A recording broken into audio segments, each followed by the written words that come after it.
I thank His Excellency, Mr. Koroshi, for his briefing. I shall now make a statement in my capacity as the External Affairs Minister of India. Honorable Ministers, Excellencies, thank you all for joining us at today's open debate of the Council on a topic of growing relevance. I particularly appreciate the presence of the UN Secretary General and the President of the 77th UN General Assembly. This is a reflection of the importance of the subject at hand.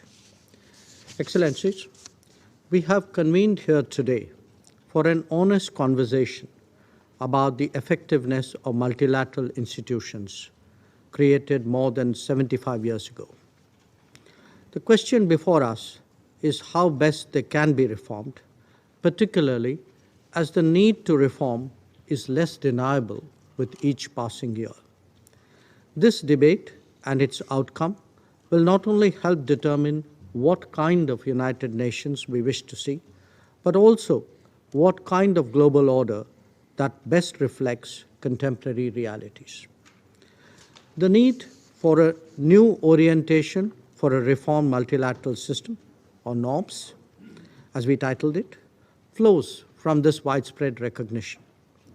While the matter concerns the fullest constituency of member states, the Security Council too has an important stake in the consideration of this crucial question, because at the end of the day, it has direct implications for maintaining international peace and security.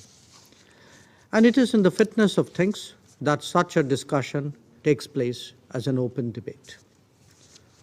All of us are aware that the question of equitable representation on and increase in the membership of the Security Council has been on the UNGA agenda for well over 3 decades.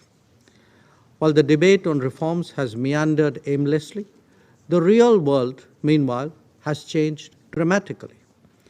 We see that in terms of economic prosperity, technology capabilities, political influence, and developmental progress. The broad dispersal of capabilities and responsibilities has been expressed, for example, in the emergence of the G20. That realization is now steadily percolating through the wider membership of the UN. At the 77th UNGA, we were all witness to a growing sentiment in favor of reform.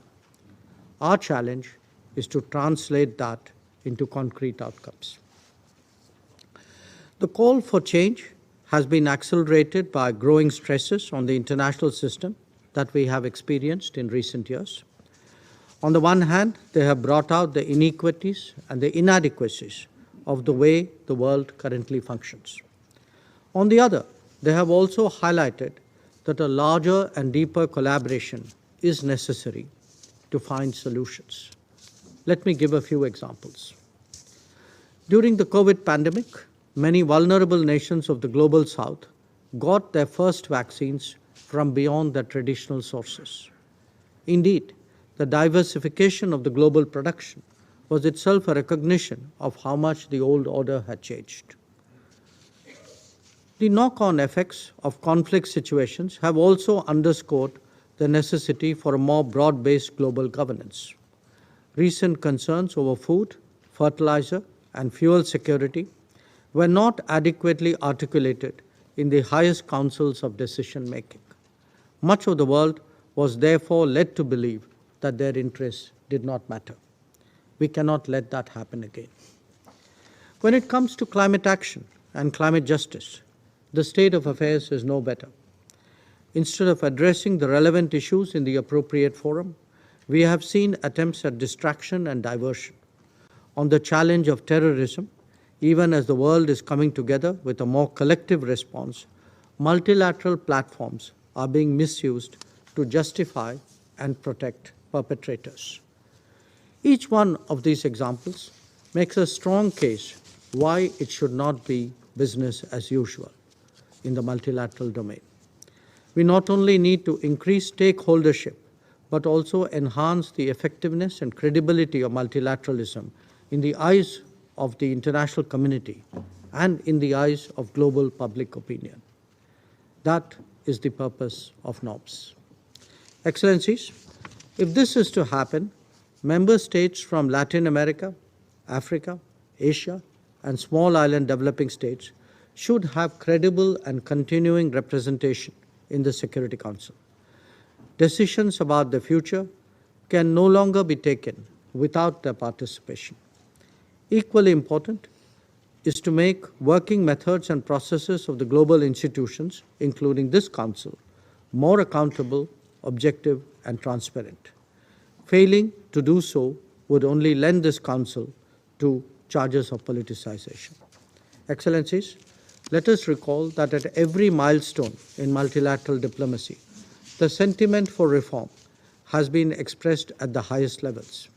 This ranges from the Millennium Declaration to the World Summit of 2005 and the 75th Anniversary Declaration of the UN in 2020. This year, too, the UNGA heard calls from more than 70 leaders, more than double the number of 2021. Why then are we failing to deliver on such a strong desire for change? The answer lies in the nature of the IGN process itself. One, it is the only one in the United Nations that is conducted without any time frame. Two, it is also singular in being negotiated without any text. And three, there is no record keeping that allows progress to be recognized and carried forward. Not just that, there are actually suggestions that negotiations start only when consensus has been achieved. Surely, we cannot have a more extreme case of putting the cart before the horse. 3 decades since the formation of the open-ended working group on UNSC reforms, we have nothing to show for precisely these reasons. This is creating an intense sense of frustration among the wider membership. Attempts to propose piecemeal changes will not be accepted by them as an alternative. Excellencies, the UN Secretary General has rightly called for, I quote, transforming this moment of crisis into a moment of multilateralism, unquote. But that moment must capture this sense of change and not remain a prisoner of the past. After all, our common agenda and the summit of the future will only deliver results if they respond to the growing calls for reform multilateralism. Reform is the need of the day, and I am confident that the Global South especially shares India's determination to persevere. I thank you, and I now resume my duties as a chair. I resume my function as the President of the Council. I now give the floor to Her Excellency, Ms. Noura bint Mohammed.